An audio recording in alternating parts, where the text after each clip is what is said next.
Well, g'day folks. Well, I've just brought myself a new tinny, and I thought what I'd do in the video today is go through the checklist that I made up of what to look for when you're buying a new boat. And this is whether it's a small boat like this one or any size boat. It's going to be pretty much the same, long as it's trailable. So I have a heap of things here that I checked, and when I looked for boats, I looked at about 5, and this one, for whatever reason, suited me the best. So this is the checklist. So we'll go through it, and maybe it'll be helpful if you're looking for a second-hand boat. You can use the same list. Now we'll put a link to this in the description below, so if you're interested and want one, you'll be able to download it for free. So just have a look for that, and you can have it yourself, and when you're looking at boats, tick things off and make notes and things like that. Wow, that's too bright. So let's start off with, we'll start off with the engine. So we'll go down the back here. So this list is in no particular order, so you can look at this any way you like. So ask the guy. I said my engine is a 15 horsepower 2-stroke Yamaha. So first off, ask them, and you might not be able to, they might not tell you the truth, but you still ask these questions anyway and then make a judgment call yourself. But ask them, has it been serviced and regularly maintained? And if they say yes, ask if you can see the receipts. And if you can't, well, if you can't, you can't. But ask anyway, because they might show them to you. They might tell you a whole bunch of stuff. I looked at one engine, a Honda 4-stroke, and he told me all the work that had been done to it. And, you know, he could have said it was perfect and never had any work, but he just rattled off a whole bunch of stuff. So he was more than happy to be honest. So ask about that. Next thing, on the engine, see if the throttle turns. They should turn smoothly. Some will flick back with a spring, some won't, but long as it's not, as long as it feels right, that's okay. The trailer, look over the trailer. So we'll look at this one of mine.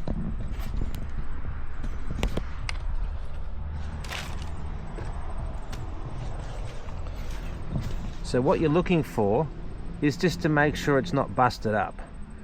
Make sure the lights work. Make sure it's not too rusty. Make sure the mud guards are okay. Make sure, I'll cover the tyres in a little bit, but make sure the tyres are okay. Look underneath. Let me get right down here. Look underneath and just look at the trailer. Look at the axle. Look at the springs. See, mine are not rusty at all, so my springs are good. Look at the rollers, make sure they're all there. Look at the skids, make sure they're all there and they're lined up. You can see there's, I just noticed that now, that middle one of mine.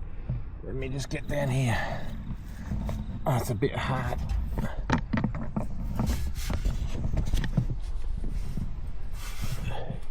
You can see here, that second one of mine is not touching the boat. So I will fix that. I'll adjust that myself. I didn't notice that before, but they're all still there, so that's fine. So look at the trailer, just look around, have an overall look. Most things are pretty obvious, but you just need to look. So we look on the other side. It's got 2 lights. Check that stuff. Make sure that where you strap it down, there's good tie down points. Make sure there's, not that it's overly important, it's got reflectors. There's no real dents. It's not homemade. There's nothing wrong with homemade, but you want to make sure that it's you want to make sure that it's all okay. So that's the trailer.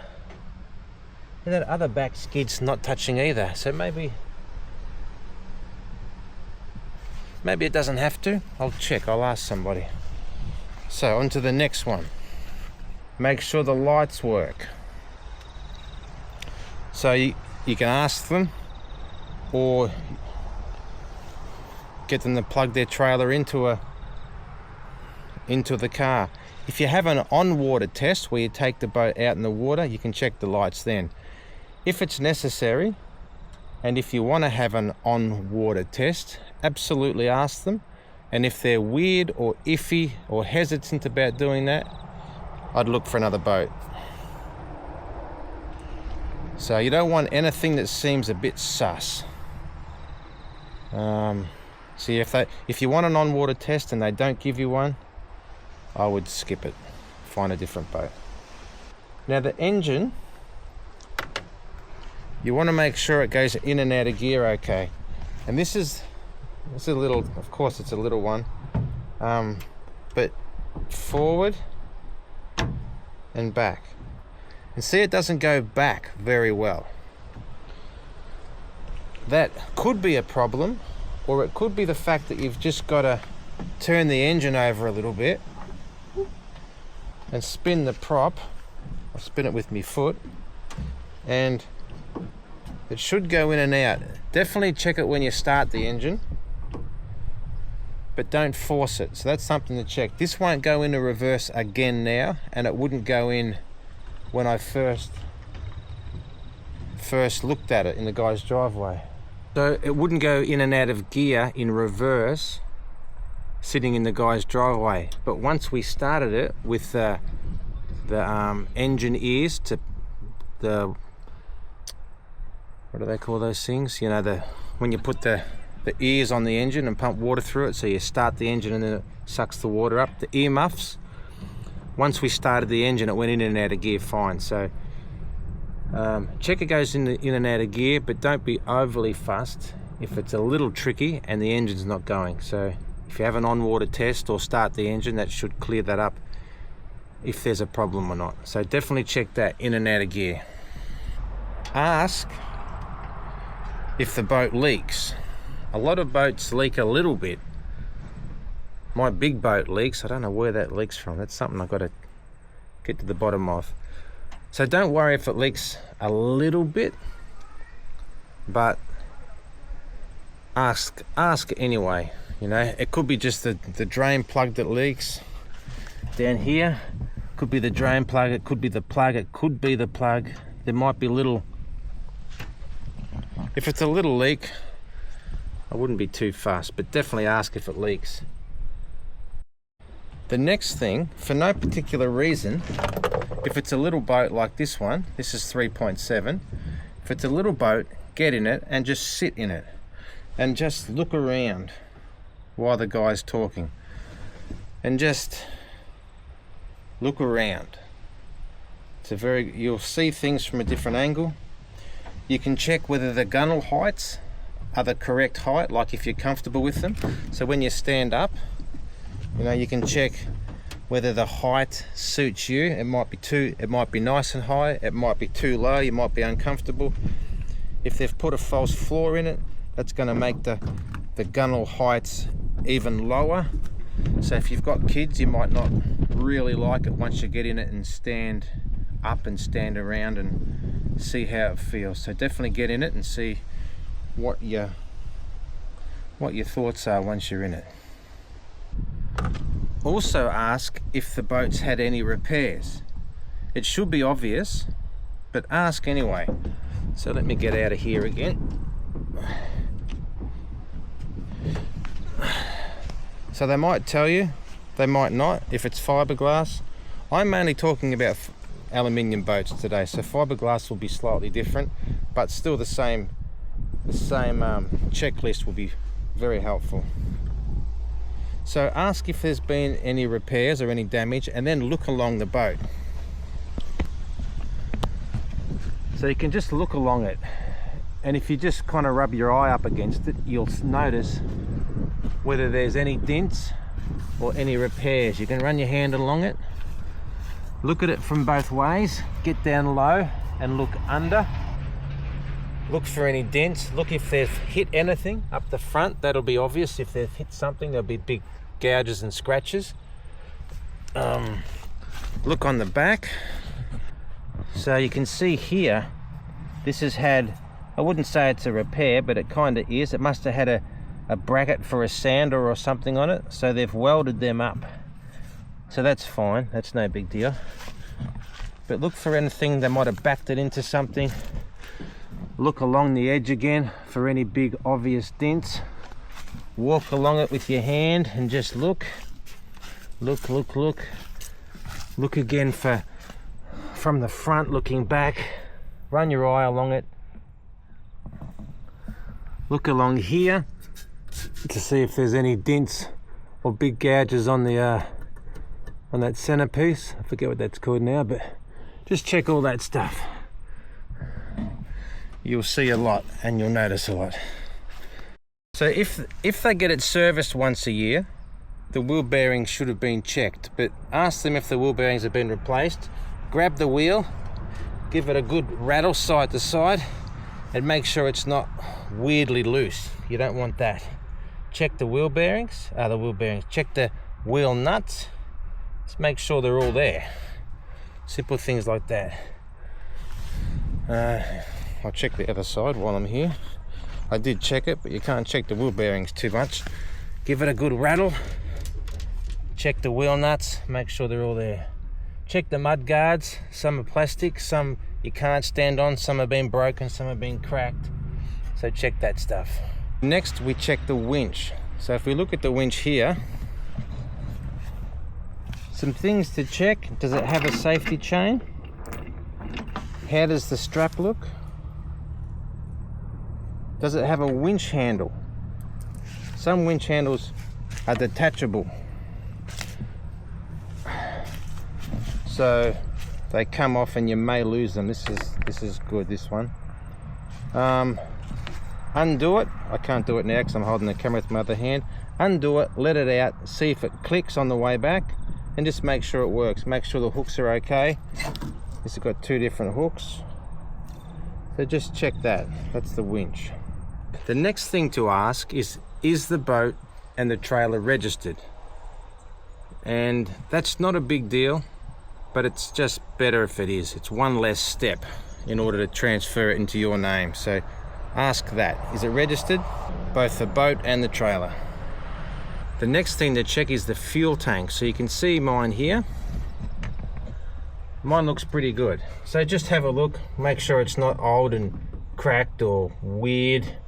This has got a fuel gauge in it that connects. You can unconnect it and connect it, see if it looks alright. Look in the bottom of the boat, see if there's any leaks, fuel leaks that may indicate that the tank's leaking. This should have a little let the pressure out valve. Just twist that. Look at the hoses, squeeze the hose. You'll probably have a little thing here. Just look at it, squeeze it, make sure it's not split or cracked. It's no big deal. It's not something you can't repair or fix, but just look at it. And it's good to look at these things just so you know maybe you can get the price a bit lower because the boat might need some repairs, it might need a few things, or if not, you just might know what extra money you will need to spend on it. So this is why we're checking these things. Not because we won't buy the boat, it just helps us decide if and why we will buy the boat. So, next one. Ask if it comes with safety gear, and then have a look at the safety gear. Are the life jackets okay? Do they need replacing? Are the flares in date or out of date? Does it have oars? Do you have to buy new oars? Does it have a flashlight? All these things that you might need.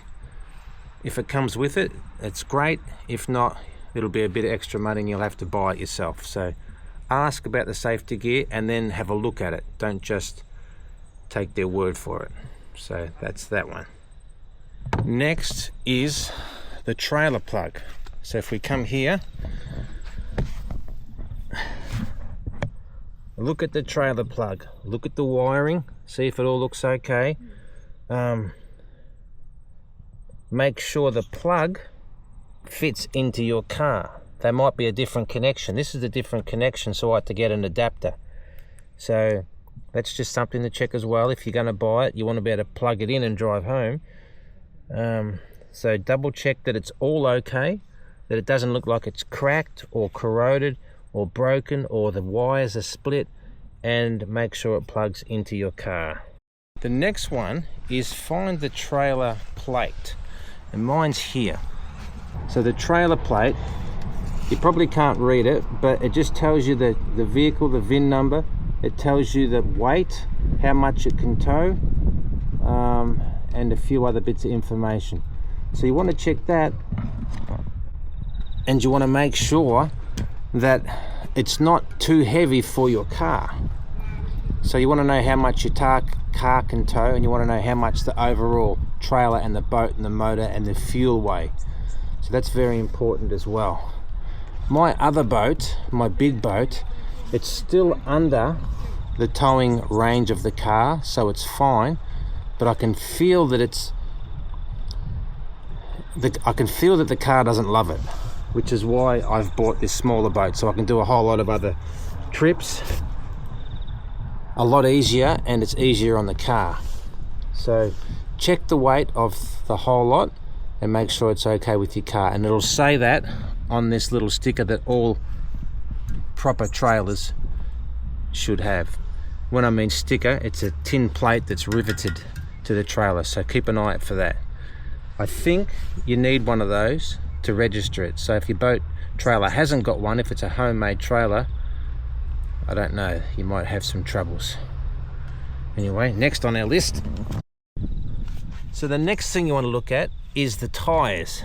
So just look at the tread. You know, is it okay? Is it safe? Is the tyre split? Can you see cracks in the tyre what makes it look old? Are the rims broken or cracked? You just want to check those things. So that is important as well. You can check on the inside. When they get very old, they crack, so you'll have to replace them if they're no good. So don't be afraid to crawl underneath and have a good look. Take as long as you want, don't feel rushed. I looked at one boat and the guy wouldn't stop talking. I couldn't ask any questions. I couldn't get a breath in. He was rush about how good his boat was. And to be honest, his boat was okay. Not real okay, but okay. But I didn't buy his boat because of the guy. He just seemed too rushy. So take as long as you like. And the guy I bought this off was very patient. He was a very nice guy, so I was way more comfortable with him. Next one, engine mount cracks. So if we go around the back, just have a look. Just stand here and have a look, and look for cracks. Just kind of look for cracks around here, look for cracks around here, look for cracks around here. Just look for weld cracks that kind of might say, you know, there's been too much weight on the back. They might have had a different engine, it's been too heavy. And just look for cracks. It should be pretty obvious if there is or isn't any, but just look for cracks on here, where it goes into the floor, this support. You don't want any cracks that might show that something's not right. Sometimes I would like this boat to have one, but it doesn't. Sometimes, and there's pros and cons, I've heard pros and cons, but sometimes you can get a support that comes off the trailer and it goes up and it holds the engine, and you rest the engine on this engine support, and this doesn't have one.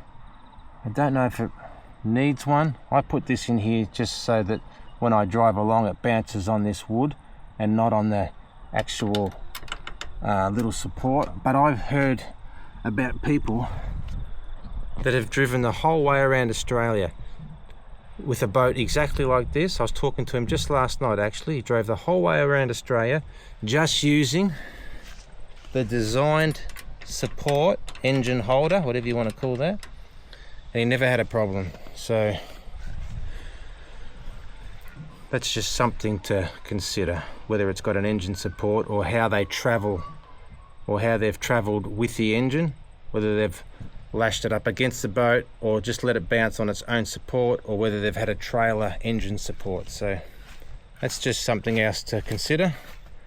Another thing I look at is whether the engine, doesn't really matter at all, but whether the engine is hand clamped on or bolted on. Hand clamped means it can come off, it can rattle and vibrate off if it's not on properly. Hand clamped means it can be stolen. If there's bolts in there, well, it can't fall off and it can't be stolen, but it's harder to take on and off if you need to do that. So I just look at that just for curiosity. Is it bolted on or clamped on? And then just look around and just keep looking. You cannot look enough. I also look for oil stains, just to see if there's any weird oil stains that might have leaked out for any particular reason. You just kind of look for oil stains. So there shouldn't be any. That's where the oil goes in, and down there's where you drain it, but it should look nice and clean. So just look for oil stains, and then we take the top off it, we take the cover off it. So take the cover off and just look to see if this has been cracked or smashed or split. It should look nice. Then we can take this off. It should come off nice and easy. So this is just have a look at it. You can tell a lot by just looking at stuff. So we put that down, and then just look at the engine. Just look around. There should be no rust, should be no water sitting in there, there should be no oil leaks. Just have a look. It just should look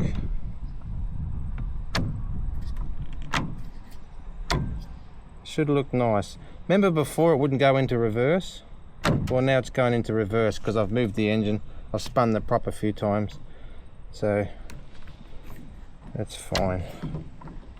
But just look around. Just look for any oil leaks, anything that shouldn't be there, anything that looks bad. Just look around. But this one's nice and clean. There should be grease on all the greasy things. Don't be worried if you see grease.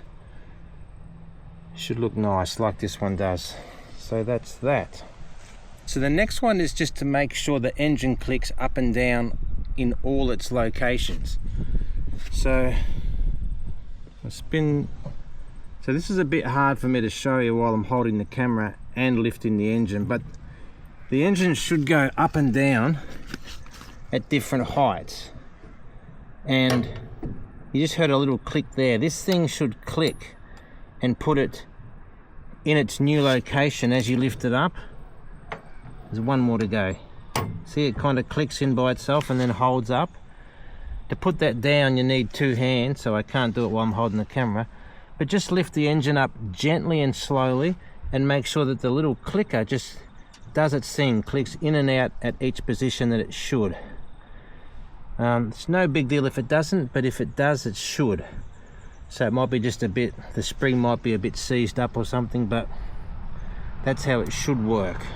So the next thing is to see the engine running. Ask them to start it. Hopefully it's a cold start. They haven't started it previously, so you know that it starts easy. When I asked him to start this one, he was fine. It started first pull and had been sitting in the shed for a few weeks, so he said, but the engine was definitely cold. And it started first go, so that was excellent. You should put the earmuffs on, which will pump water through the engine once the engine's running, and it should spit out a nice stream of water onto the ground to show that it's sucking up water and using that water to cool itself. So if it runs but won't spit water, that's a problem, and you probably should turn the engine off, because you want it to run and spit water. It's very important so it doesn't overheat. So I have, once again on my list, is to make sure the boat's not too heavy for your car to tow. It's very important. You want the boat well under what your car can tow. As I said earlier, my other boat, it's under what my car can tow, but I don't like towing it very far. It feels heavy and it feels like it's straining on the car and the engine. It just doesn't, it feels safe, but it feels like my car engine's not big enough. It's really kind of struggling. So this little tinny I can tow with my car, and I can barely tell it's on the back. So that's what you want. So just make sure that your car can easily tow the weight of the boat you're looking at getting. And you can check that by checking the compliance plate that should be riveted to your trailer that I showed you earlier on. Another thing to check is, does the trailer have a jockey wheel? Because that will make your life so much easier. So this one doesn't, but I will get one, and I'll put it here somewhere. This has got a little wheel support that you pull out and you spin around and you put the pin back in, and you just take the trailer off by hand and sit it on the wheel on the ground. But I don't really like that because it's awkward and it's heavy. So you want to have a jockey wheel, and you want to make sure it winds up and winds down okay and it works as it should. So jockey wheels are important. Now check the trailer hitch. It's a little bit hard to see because I have a lock on this so it can't get stolen, and it helps it not fall off. But check the hitch. You should have a little thumb clicker here that can be locked closed with a pin or a padlock. That should open and close. The top of the trailer hitch should lift up and down freely, and that's about it. But you want to make sure it's as it should be. So just look at that, flick it, lift the top, make sure it springs up and down, and you're pretty set for that. The next thing is make sure it has a safety chain. It should be welded on to the trailer and then long enough so you can stick it onto your car, and then make sure it can reach your car, and make sure you can put a shackle through your little car tow ball loop, because this shackle, this hole, won't take a big shackle. You have to get it awkward and weird, so just check that. But that's the trailer hitch and the chain. Now I mentioned this before, but it's on my list, so I'll tell you again. Check the mud guards. Just make sure they're not all dented and twisted up. Make sure there are mud guards. It's illegal to have a trailer without mud guards. It's unsafe. So make sure there's mud guards. Some you can stand on, some you can't. Just depends on the trailer, but check your mud guards. The last one I have is, this boat doesn't have any, but, well, that's bright. But if it has a shade cover or a bimini or anything that's, folds up and down to protect you from the sun, check the material. Make sure it's not cracked or torn. If they fold up or down, fold them up or down, set them up, fold them down, see how they look, see how they feel, see if they work. Some you can fold forward or back and then the cover goes over them. Well, if the cover's over them, take the cover off, set it up, have a good look at it. It might be moldy, it might be torn, it might be rubbish, it might be perfect. So just set that up. Ask the owner if you can set it up. If they say no, then be a bit sus and go and look at another boat. You don't want the owner to be secretive about anything. So set the bimini cover up, pack it away, check it out, put it back down, all those things. If it's got seats, check the seats, sit in the seats. Maybe they break when you sit in them. Maybe they're broken and you don't know until you sit in them. Check the anchor, check the rope. Just have an overall look. But I've covered a lot of stuff. I've covered a lot of good stuff. So that will give you a very good rundown on what to look at when buying a new second-hand boat. So I will, as I said at the start, I'll put the list in the description, and you can download the list for free. And in the list we'll also have extra boxes for you to add your own ideas into, so when you go to look at a boat, you can you won't forget what you're looking at, and you won't get all overly excited because it's a new boat and you just want it. So look at as many as you need to. Don't be in a rush. Take the checklist, add to it yourself, and find yourself something that you'll be happy with. But this is a good boat. I really like it. I took the checklist with me, and as I said at the start, I looked at 4 or 5 boats, and this one was the best for me. So that's it for this video. Thanks for watching, and I'll see you in the next one. All right, bye.